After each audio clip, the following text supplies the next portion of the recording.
An iron spear of metal tears through flesh and bone on an ordinary September afternoon in 1925. The girl is 18. One moment she rides a crowded bus through the streets of Mexico City.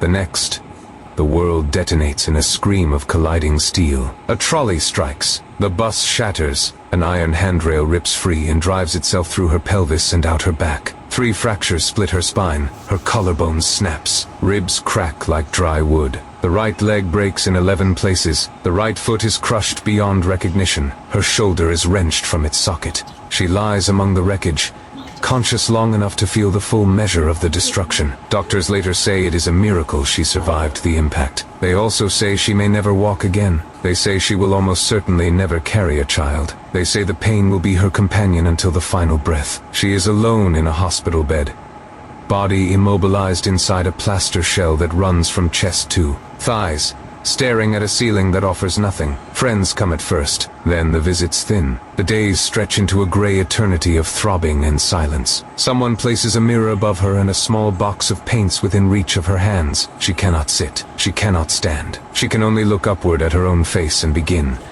stroke by careful stroke, to record what the accident has made of her. That decision, born in the lowest hour of her life, will eventually place her among the most recognized artists the 20th century produced. Long before the metal and the blood, there was a blue house. On the 6th of July in 1907, in the town of Coyoacán on the southern edge of Mexico City, Magdalena Carmen Frida Kahlo y Calder, N, entered the world inside walls, the color of a deep Mexican sky. The house stood among gardens heavy with flowers and the constant sound of birds. Her father, Guillermo, had come from Germany carrying a camera and a precise European eye. Her mother, Matilde, carried the older blood of the land and a quiet, unyielding strength. 4 daughters grew inside those cobalt walls. Frida was the third and the wildest, a child who ran, climbed, questioned, and laughed with a force that filled every room. At 6, the first catastrophe arrived. Poliomyelitis settled into her right leg and kept her in bed for 9 months. When she finally rose,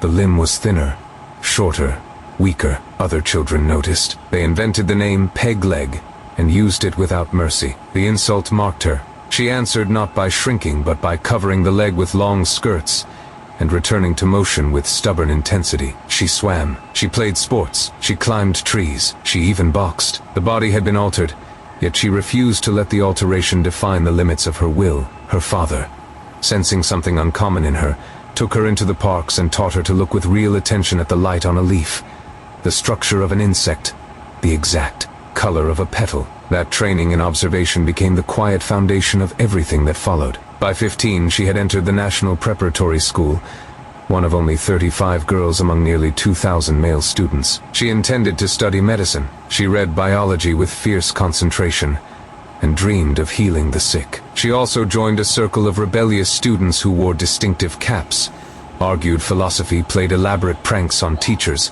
and read books the curriculum never assigned. In the corridors of that school she first saw Diego Rivera, already a celebrated muralist, working high on a scaffold. She watched the massive figure apply color to the wall and told her friends, with a seriousness that made them laugh, that one day she would bear his child. The remark was half jest and half prophecy. The real connection still lay years ahead. The bus ride of September 17, 1925, erased the medical future in a single collision. After the surgeries and the long months inside the cast, the easel her mother ordered and the mirror fixed above the bed became the instruments of a different life. Lying flat, she painted the face that looked back at her. She painted the pain that had no other language. When she eventually learned to walk again, it was with a limp that never fully left, and with days when the cane was necessary, and days when even the cane was useless. The dream of becoming a doctor had ended. In its place, a new vocation had taken root with surprising force.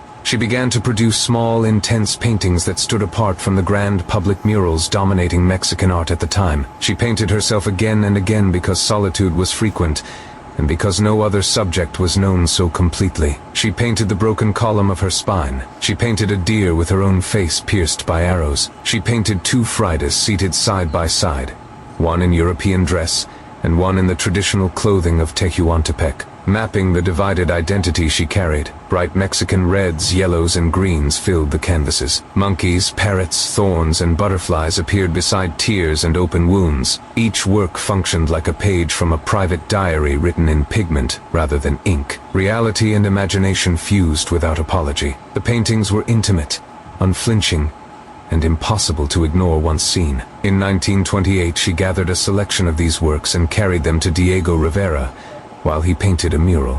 He climbed down from the scaffold, examined the canvases, and recognized a power that technique alone could not produce. Love followed with the same intensity that marked everything else in her life. They married in 1929. She was 22, he was 42, and already one of the most famous artists in Mexico. Her mother described the union as a marriage between an elephant and a dove. The description was not entirely unfair. Diego was vast in body, appetite, and ambition. Frida was smaller, fiercer, and equally uncompromising. Their bond contained genuine devotion and repeated betrayal. He was unfaithful many times. The deepest wound came when she discovered his relationship with her own sister. The discovery nearly destroyed her. They divorced in 1939. They remarried in 1940. The connection proved stronger than the ruptures, yet the pain never fully left the rooms they shared. Every fresh injury, physical or emotional, fed the work. When the body failed, she painted. When the heart was torn, she painted. While other artists turned outward toward political struggle and public walls, she turned the gaze relentlessly inward and forced the viewer to confront what most preferred to hide. By 1938, a New York gallery mounted a solo exhibition of her paintings. The show succeeded. Collectors bought. Critics wrote. The following year she traveled to Paris, and the Louvre acquired one of her works, the first by a Mexican artist to enter that collection. Recognition arrived, yet it never outran the medical reality. More than 30 operations marked her adult life. Each procedure extracted a further toll. In 1950, she spent an entire year inside a Mexico City hospital and underwent 7 spinal surgeries in that single stretch of time. Friends still brought music, food, and conversation into the room. Even in prolonged agony, she managed to fill the space with a stubborn vitality. In 1953, infection forced the amputation of the right leg below the knee. In her diary, she recorded the line that would outlast almost everything else. "Feet, what do I need you for when I have wings to fly?" The body continued its slow surrender. Pain became the constant weather of her days. Still, the brush moved. Her final painting was a still life of watermelons, round and green and heavy with color. Across the largest fruit, she wrote 2 words in red: Viva la Vida, long live life. A woman who had spent nearly 3 decades inside varying degrees of physical torment chose those words as her last public statement. On the 13th of July, 1954, inside the same blue house where she had been born 47 years earlier, Frida Kahlo died. She left behind approximately 200 paintings, more than 50 of them self-portraits that still confront the viewer with dark, steady eyes. For years after her death, the larger world remembered her primarily as the wife of Diego Rivera. The murals dominated the conversation. The small, ferocious canvases were treated as secondary. Then, in the 1970s and 1980s, a new generation looked again and saw what had been missed.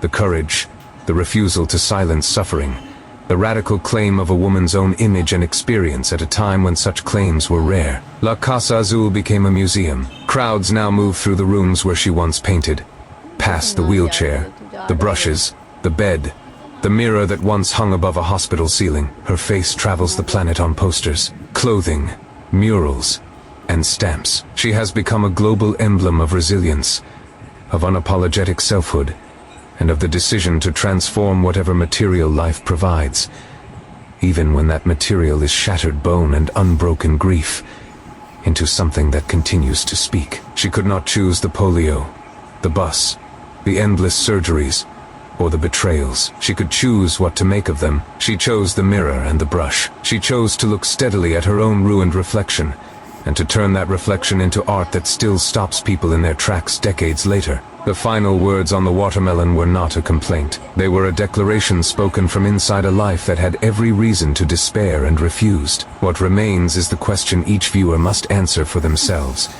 When the body or the heart is broken beyond easy repair, what will be made of the pieces? And has history, after long delay, finally seen her clearly? Or are we still Mana only beginning to update understand? laro